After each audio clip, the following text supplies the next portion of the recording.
చీమ తనకంటే రెట్టింపు బరువును మోస్తుంది. ప్రపంచంలో మొత్తం చీమలను కలిపితే వాటి బరువు మనుషుల బరువంతా ఉంటుంది. పుట్టలను కట్టుకోవడంలో చీమల తెలివి మామూలుగా ఉండదు. వానలకు వాటి పుట్టలు కొట్టుకుపోకుండా కట్టే గోడలలో మట్టి ఇసుకలో పుల్లలను కలుపుతాయి. పుట్టల లోపల చాలా అరలు ఉంటాయి. ఒక్కో పనికి ఒక్కొక్క అరను ఉపయోగిస్తాయి. మన ఇళ్లలో గదుల్లాగా అన్నమాట. కొన్ని అరలలో ఆహారాన్ని దాచుకుంటాయి.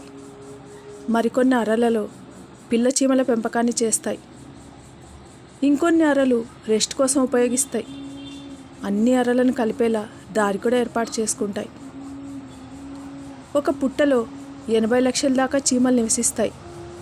రాణి చీమలు, శ్రామిక చీమలు, సైనిక చీమలు, కాపలా చీమలు. వేటి పని అవి తప్పకుండా చేస్తుంటాయి.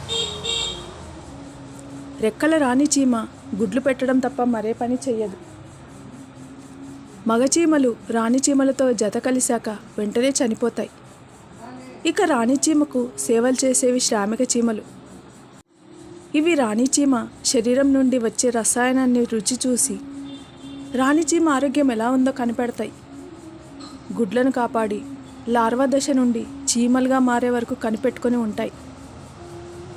పుట్టను కాపాడే పని సైనిక చీమలది. శత్రు చీమలు దాడి చేయగానే కాపలా చీమలు రసాయనాన్ని విడుదల చేసి సైనిక చీమలకు సంకేతం ఇస్తాయి. వెంటనే సైనిక చీమలు శత్రు చీమల మీద దాడి చేస్తాయి. ఒక చీమకు ఆహారం కనిపిస్తే వెంటనే అది దారి పొడుగునా ఫెరోమోన్ అనే రసాయనాన్ని వదులుతూ పుట్టను చేరుకుంటుంది.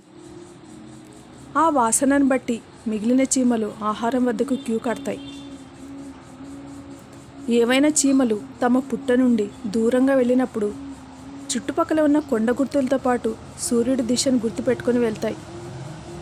మరలా ఎక్కడ మిస్ అవ్వకుండా తమ పుట్టను చేరుకుంటాయి. చీమలు నిద్రపోవు. కేవలం 12 గంటలకు ఒకసారి 8 నిమిషాలు మాత్రమే విశ్రాంతి తీసుకుంటాయి. ఇటీవల దొరికిన ఒక చీమ శిలాజాన్ని బట్టి చీమలు 47 మిలియన్ సంవత్సరాల కిందటివని శాస్త్రవేత్తల అంచనా. వాటికి దారి చూపేవారు లేరు, శాసించేవారు లేరు. కానీ ఆ చిన్న ప్రాణులు క్షణం కూడా వృధా చేయకుండా కష్టపడుతుంటాయి. చీమల నుండి మనిషి నేర్చుకోవాల్సింది ఎంతో ఉంది.